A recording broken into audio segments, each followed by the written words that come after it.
Exame do cerebelo.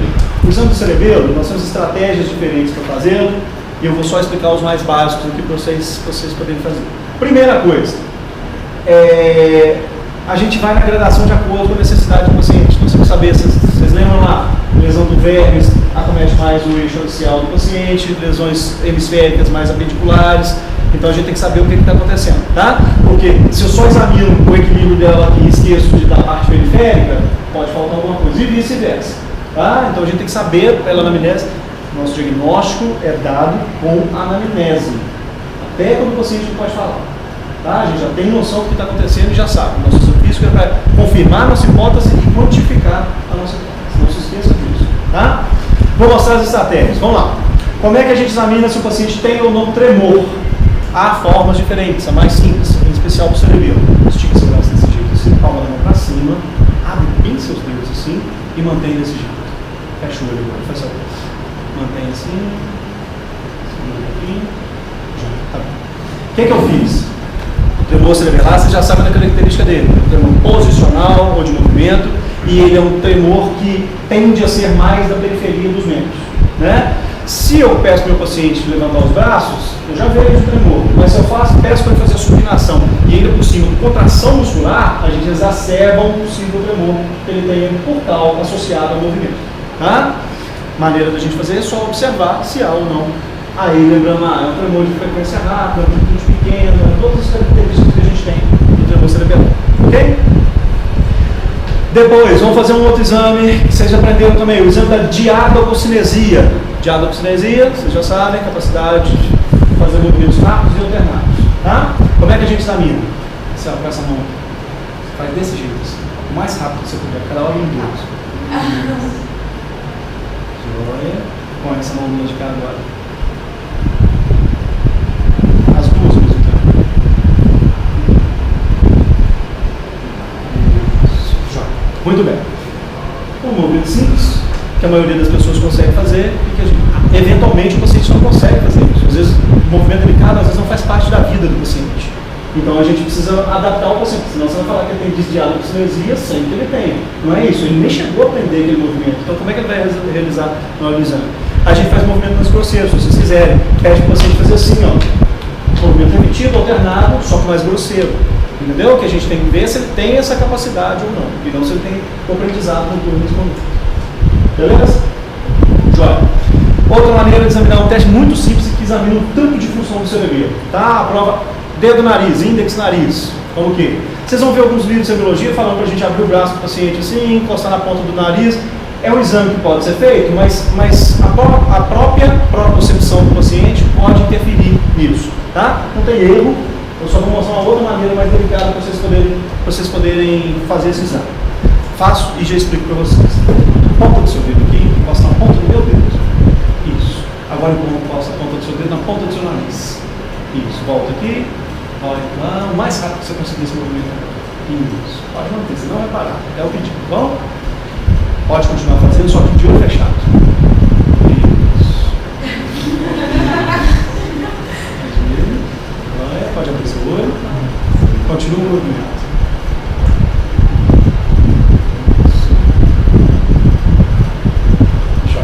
Obrigado. O que eu fiz aqui? Lógico, vou depois do outro lado e faço o exame, vocês já sabem disso, né? O que eu fiz aqui? Primeiro, eu percebi se ela tinha alguma dismetria. Eu dei um alvo para atingir o movimento e depois o próprio nariz era um alvo também. Então eu percebi se ela tinha delicadeza de encostar a ponta do dedo na ponta do meu dedo e a ponta do dedo dela na ponta do nariz. Vou perceber também se ela tem tremor. Se ela tiver tremor, o tremor cerebral é característica final de movimento. O paciente vai chegar. Vou mostrar já um vídeo para vocês. O paciente chega e ele treme geralmente no final. Aumenta a intensidade do tremor dele no final do movimento. Tá? Vi se ela tinha dismetria, se ela acertava ou não o alvo, e vi se ela tinha tremor ou não. Tá? O que eu fiz no começo do exame? Entre aspas, ensinei o movimento para ela. É óbvio que ela já sabia fazer o movimento simples dele. Mas eu dei um padrão de movimento para ela. Ela estava de olho aberto e fazendo aquele movimento. Deixei ela fazer um tanto de vezes o movimento. Depois que ela, entre aspas também, aprendeu o movimento, pedi para ela fechar o olho.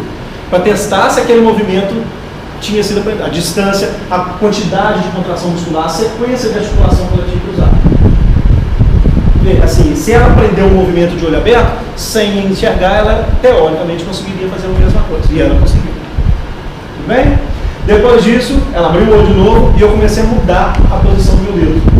Ela vê que eu estou mudando, ela faz o planejamento motor, ela olha aquilo, planeja o movimento dela para continuar acertando o alvo, que ela não sabe, teoricamente, onde vai estar na hora que ela encostar. Mas ela planeja para poder fazer ao tanto de função do cerebelo que a gente examina no teste simples desse jeito. Tranquilo? Sim? Joia. Para a coordenação de membro inferior, a gente tem a prova chamada calcanhar-joelho.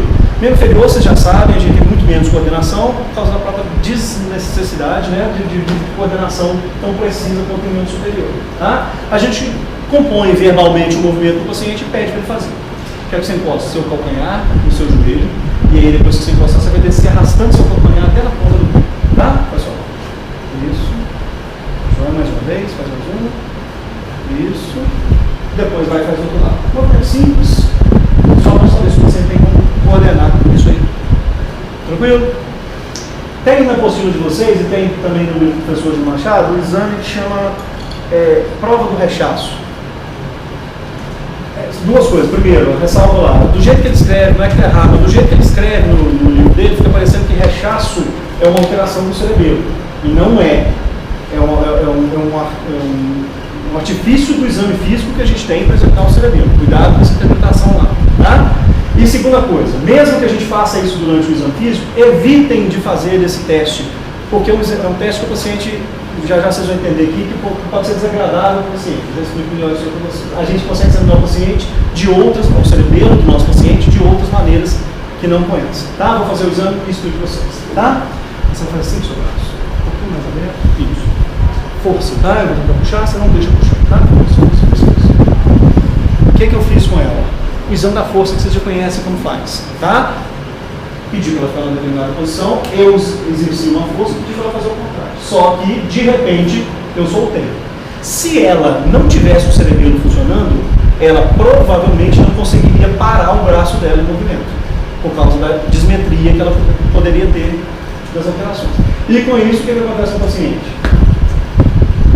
É por isso que a gente deve evitar isso aí. Entendeu? O paciente não faz, ele está absolutamente consciente, ele sabe só que é um acidente. Então é desagradável. Nunca façam isso em direção ao rosto do paciente. Né? Sempre o mais aberto possível. Se forem fazer, não façam em direção ao rosto do paciente, porque pode machucar realmente. Tá? Tem um profissional do exame de vocês, mas assim, a gente consegue examinar as funções do cerebelo de outra forma que não essa.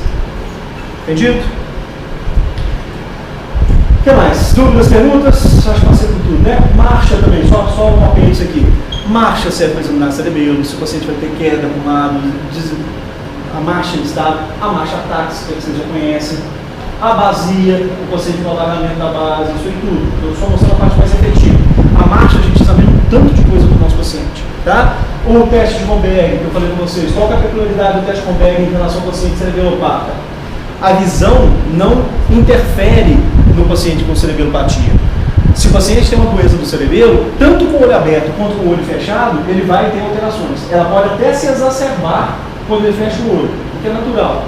Mas ele já tem isso com o olho aberto. Como é que é o Romberg do paciente que tem cerebelopatia? Você coloca seu paciente com os pés juntos, de pé, braço aberto, ele já fica instável. Aí vai depender de lesão do vermes ou de hemisfério cerebelar, ele já fica instável. Na hora que fecha o olho, ele pode até piorar, mas ele já está instável ou até já caiu antes. Como é que é do paciente com lesão de funículo posterior? Você coloca seu paciente com os pés juntos.